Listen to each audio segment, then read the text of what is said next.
Hello everyone, welcome back to Premier League Predictions, Game Week 28, the Cristiano Ronaldo edition, because he wore the number 28 at Sporting Lisbon. There was other players I could have used, but United channel based, I didn't want to use.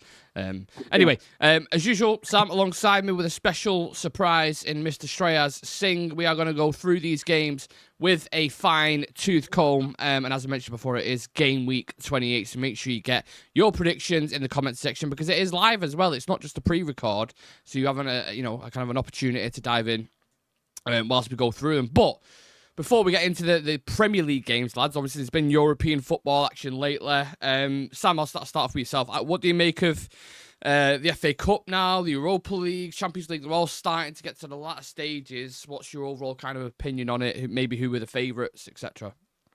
FA Cup, I would like somebody other than a big team to win it. That'd be nice. Brighton, someone like that. I would like to see a Brighton final, and then somebody else win it for a change. Since we can't win it, so that would be nice to see. And there's a couple of teams in there that could definitely still do it, so that'd be nice. Champions League, all we can say is Liverpool are the luckiest team in the fucking world, aren't they? Absolutely. Jesus Christ. Like, they got an absolute battering. If it weren't for Alisson saving their ass, it would be 3-4-0 down. And also, why are we getting a handball decision that we got last night, and then Konate is allowed to do that, but nothing?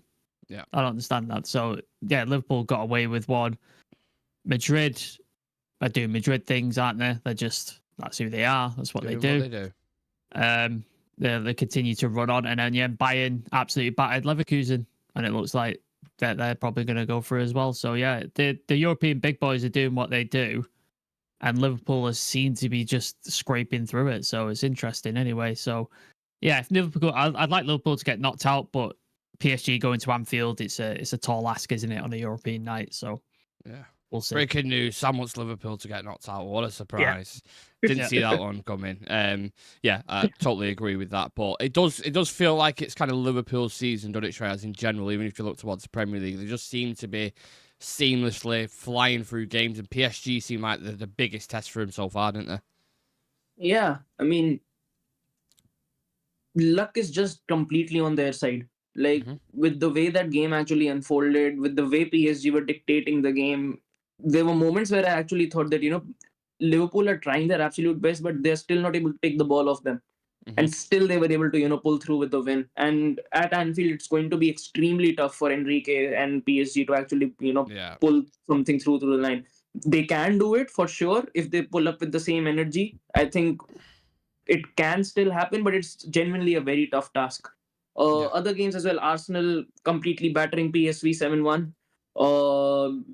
Atletico and Real Madrid was a classic. Alvarez with a stunner goal, then Brahim Diaz with another stunner goal. All of them were really good goals, with a stunning goal as well. So yeah. I think perhaps one of the most exciting games in the Champions League, and definitely worth actually watching. Inter coming through, Bayern going through, and last night Roma and Athletic Club was also a very good match to see, 2-1. So overall, it's been good, from a spectating side. From United's perspective, was once again a tough watch, I would say, to a certain limit, because we were just very, very wasteful.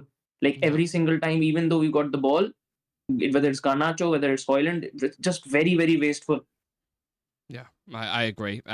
Let's not talk too much about United, because I'm trying to stay positive. It was depressing, wasn't it, yesterday? Just to add on to that, though, I am dropping a video over the weekend of the stupid handballs that have been given in the past 5 seasons, and I've gone through it with a fine-tooth comb, similar to what Onana's thing, just to kind of highlight some of the decisions that have gone against us. But again, that's a separate topic, separate video that'll be out over the weekend.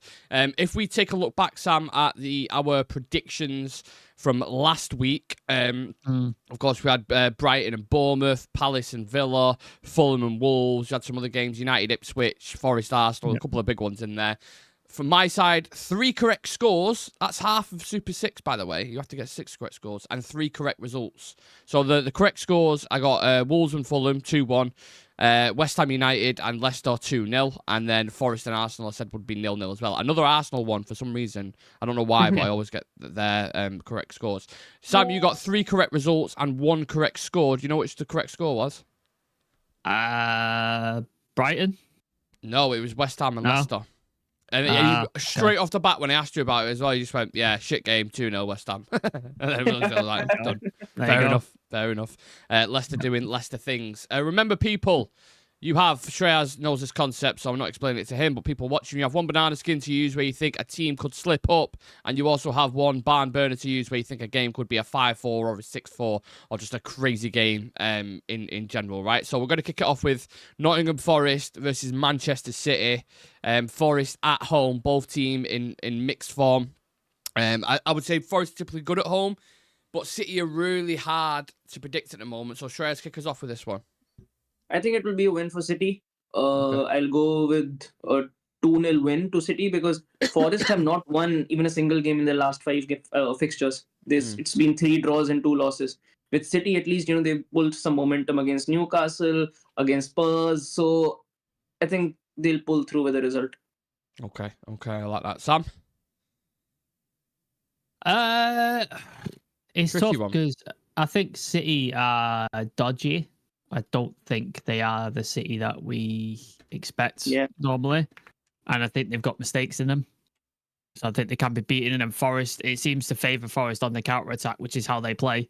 Yeah. Like, it seems to be what they do. Like, they like a team that has the lot of the ball and then they can counter with them. So I could see Forest getting away with something here. I'll go 1-1 draw, I think. That's what I'm going to go with. You was going to say that because I've gone with a 1-1 draw as well. I think a point apiece will probably be fair given both teams going into this. The thing is, I don't know about certain injuries with Manchester City. I tried looking into it. I don't know. Haaland's been touch and go a lot of the times. They've been playing Marmouche. Like, they just see De Bruyne looks way off it. I mean, his decline has been monumental. So I think 1-1's fair. To be fair. So yeah. Next up, we have Brighton against Fulham. Now, Brighton at the moment, Sam, are scoring a lot of goals, but Fulham have a great record historically in the head-to-head. So what are you going with there? I think I like Brighton recently. They seem to have turned a bit of a corner after like a few draws and disappointing defeats. Fulham have fallen off a bit, haven't they? Fulham don't look like they did early in the season. So I'm probably going to go for a Brighton win, like comfortable win. I'd probably say 2-1. I think they'll win. They'll get 2-0, and then maybe Fulham get a consolation goal towards the end. I think. Similar vibe, Shreyas, or are you going something different? I'll go with a draw in this one because away from home, Fulham have drawn I don't know how many games, and Brighton have drawn a lot of games at home as well. So personally, I'm going with a 1-1 draw in this one. We've all gone different here. I've gone with a 3-1 win to Brighton just because I looked at the past 4 or 5 games. They're scoring 3, 4, 5. Like. Loads, and the front 4 is so fluid. Whether it's Welbeck, Pedro, Matoma, they've just got killers up top who work really well together. So I think they'll outscore them in this. I think Fulham will have a dip in it, but again, I've watched Fulham go to Anfield, watch them go to the Emirates, and put some really good performances. So this is why it makes it the hardest league to predict. I've gone 3-1 Brighton to beat Fulham. Next up, I think is more of a straightforward. I don't know if you guys would agree or disagree. Crystal Palace versus Ipswich. Palace have won 4 out of 5 in the head-to-head historically. Kept a clean sheet in every single game on top of that as well. Can you see anything other than a Palace 2-0 winner? For me, that's what I've gone with. Yeah, same. I've gone with the same result. Yeah, I'd agree. Like, Palace look to have hit some sort of form now, and they seem to be like on it. And I think Ipswich are now falling away from the pack and probably going down at this point. And then it's just a question of who goes with them, and Southampton probably going to be Leicester, isn't it? If we look at it, they're probably going to be the 3 that go down. So 2-0 Palace, easy win.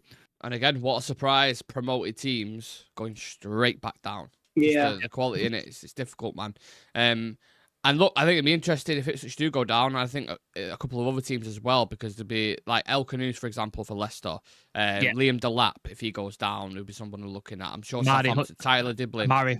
Amari Hutchison as well, maybe in Ipswich. There'd be a few talents there in it that you think would probably get poached by Premier League teams if they do go down. So it's a shame. I wanted Ipswich to stay up. I do like the brand of football that they play, but it's just difficult for him, isn't it, man? Really, really difficult. So from the bottom of the table to the top of the table, we're going to Liverpool versus Southampton. And I don't know, again, if you guys would agree, but it's my barn burner, basically. Like 4-0, 5-0, call it whatever you want. this has just got Liverpool at home. If you've got Salah in your team, this is one to captain in it, Sam. Yeah, it's just a question of how many they're going to put past Southampton at this point, isn't it? Like, is it going to be It's 4? going to be more than 3 for sure. Yeah, like 4, 5, 6. Like, this could be an absolute destroying. Like, Stone Cold in it. 1 beer, 2 beers, 3 goals. What? Just like stick more than 4 goals on a bet or something. You're probably going to get something out of this because Southampton are dead and buried. So I'll go 4-0 Liverpool. Yeah, I think that's probably fair. Shreyas? Yeah, I'm going with the same. I've double captained Salah this week, so yeah. I'm not hoping he does. It's a weird kind of double-edged sword. I don't want Liverpool to do well, but then if you've double captained him and you get the points, it's kind of like, well, we're no way near him anyway. So the league's won anyway. It's finished. So. Are we all categorically on that? Sorry, that it's absolutely done. Liverpool won now. Yeah. The only interesting fight is the Champions League fight, innit? Because you've got Bournemouth, Brighton, Chelsea, like you've got all these people fighting. That's the only interesting thing in the league. The 3, we probably know the 3 that are going down, and Liverpool are winning the title. Everything else is kind of like, yeah.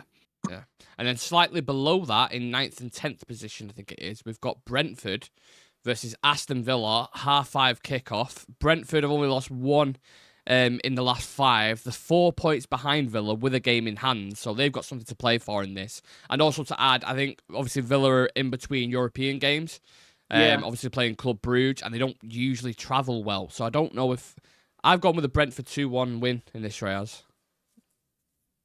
I think Villa as well. They're genuinely a mixed bag. Yeah. Because in the league, in the Champions League, they've been very consistent with their performances, but in the league, they've beaten Chelsea 2-1, they've drawn with Liverpool 2-2, then they go to Palace and get smacked 4-1. So they're a mixed bag. I'll go with a draw in this one. I'll go 2-2. 2-2. Sam, you gone for Desmond or a win? I've gone for a draw. I've not gone 2-2. I think 1-1. Brentford are consistently inconsistent. They seem to like absolutely whoop teams and then just all of a sudden will drop points. Villa have been very poor after Champions League games traditionally. So they seem to struggle with that sort of transition back and forth. So I don't think they're making Champions League spots this year, either of these teams. So I think, this is a battle for Europa League or Europa Conference, I think. So, 1-1 I'm going to go with. One thing I'll say about both teams, they both have exciting attacks, don't they? You think about Vissel and Burmo, and then on Villa, I mean, take your pick, Marlon, Asensio, Watkins, Rodgers, Rashford, like they've got a whole selection of players to choose from. So, I don't know, that could end up turning out to be a bit of a barn burner if both of the attackers are on form. Do you know what I mean? Yeah. It's not one I've gone with, but I can potentially see that. Now, to round off Saturday, we have a really weird kickoff time. Wolves versus Everton at 8 o'clock on a Saturday. Yeah. It's so bizarre, which will be on TNT Sports. Massive game for Wolves. You look at if Ipswich drop points to Crystal Palace and they get a result there, I think they pretty much stay up, is what it looks like. But they're facing obviously an Everton in a really good position at the minute, in really good form. So, what do we think, Sam? I would like to say Wolves win it, but Everton looks so more sort of together under David Jones. More organized. They look like they were able to put together wins, make consistent performances, and like hold out to games, whereas it just wasn't the case under Sean Dyche.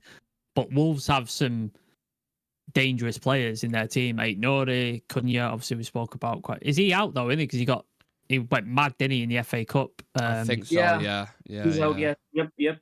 He's like he lost his head, didn't he? And then twatted the guy, and then tried to fight the people on the way off and stuff. Like he was just out of his fucking mind. So he's out, which is going to be a big miss, I think, for them. So I'm going to go Everton. I think Everton get the job done with 2-1. Okay, 2-1 to Everton. Away win for Mr. Moyes. Shreyas? I've gone with the same. I've gone with 2-1 to Everton because I think under Moyes they'll look better. And with Cunha being out, I think the main threat that Wolves do possess in their team, I think that's gone away. So with no Cunha, I think Wolves, Everton do have a better chance of taking the win. I think if you look at the percentages of Wolves' results with Cunha in the team, It's a lot higher, because he is that kind of guy who can just, pull something out of nothing. So I've got 1-1 in this. Yeah, nice easy draw, point apiece. I think Wolves will probably be satisfied with that as well. Any kind of advantage they can get. And like I said, I can see them staying up. Let's go into Sunday then, people. Chelsea versus Leicester, 2 o'clock. Again, I mean, this is easy for me. I can't see anything. 2-0 win. Easy. Maybe even 3 for Chelsea. Leicester are just pouring it, let's face it, lads. Yeah, Leicester are piss poor. Sorry, Leicester fans. Apart from El Canoes, they don't have a quality person in that team. I don't think any of their team members look up for it at all. Yeah. And I feel sorry for Rude. I really do, man. Like, he's been handed a shit hand, and it's just not got any better. Didn't get anyone really in January as well. No, that was the thing. No, like, they needed investment. They've got financial issues. They lost Maresca at the beginning of the season. They brought Sneeze Cooper in, and that didn't work. Yeah. So it's just, it's not gone well for Leicester. So they're probably going back down. So I'd say I'll go 3-0 just because Chelsea's attack. I think Palmer's been quite poor lately, but I think he'll run the show in this because he'll get so much time. Palmer to he'll get so much time and space. I've got Palmer in my team, so I'll probably captain him because I don't have any Liverpool players in my team as always. Would you captain Palmer this weekend, Shreyas? Do you see Chelsea smashing Leicester, or have you got a different take on it? Captaining Salah would be better since it's Southampton and he always manages to back against Southampton, but I think Chelsea will win it. I think it will be a 3-1 win for Chelsea. Leicester just don't have enough in their team at all. Giving Leicester a goal? You're giving them a goal? Okay. Yeah, they managed to score against Chelsea. I think in the past 3 fixtures they have had against them. So I think they'll get a scrappy goal, but I think Chelsea win it, Okay, that's fair. Let us know your predictions in the chat, guys. As we go into the next one. This one, I don't know. I really don't know. Tottenham versus Bournemouth. Fuck knows. Genuinely, Tottenham are just weird, aren't they? They start this winning streak. You think, okay, Ange's starting to get players back. They're starting to look good. They lose to City. They lose to Alkmaar in the Europa League. But then Bournemouth have lost their last 2. So what on earth do you even predict in it? I have no idea what to predict in this. Genuinely. Literally, like with every Tottenham game, it's toss a coin because God knows what you're going to get. Either they're going to absolutely tear somebody apart or they're going to capitulate and just get whooped. And at the same time, Bournemouth have looked excellent for so long, and then they've kind of fallen off a little bit. They struggled to score in the last couple of games. Like, it really was a struggle to sort of get goals and stuff like that. I've gone for the barn burner. I think this could be high scoring. Game. I think that's that both for you for the barn burner, So I've got. I'm going 3-2 for Bournemouth. I think it's going to be quite a sort of stormy game. This. Okay, Shreyas, what scoreline you gone with? I've gone with 3-2 to Spurs in this one. I think there definitely will be goals because 2 or 3 games in and Spurs don't concede or score 3. You can expect them scoring a lot of goals in the next fixture. And Bournemouth as well. They've got a very fluid attack. With Kluivert, with Utara, and they've Semenyo, and they've got some very agile figures in their attack. So I see a lot of goals, but I think Spurs might just, pull through with the result because they're just genuinely a very mixed bag Spurs. And with sometimes, when they get 2 or 3 losses consecutively in the row, they somehow go and pull off a result against a big team. And then once again, it's the same result, like 2 to 3 losses, 1 win, and 2 to 3 losses, then 1 win. So I think Spurs win at 3-2. Okay. I've gone with a 2-2 because I really can't predict this one. And do you know what? I was thinking about Bournemouth the other day and I thought, I feel like the way they play, the intensity and how much running they do, maybe that's playing kind of part into why they're falling off a little bit because they're putting so much in. And then I think, well, if they get European football, they're fucked. Yeah. They can't, honestly, they have to really buy depth. They've got a lot of injuries still, Bournemouth as well. Like, what is it, like 7 or 8 players that are out? I know Evan Nilsson came back in the FA Cup. In the last game, just come back, but they've still got a shit ton of people out. So you'd think that'd help. If they do get European football, like 6 or 7 players that would be available to them.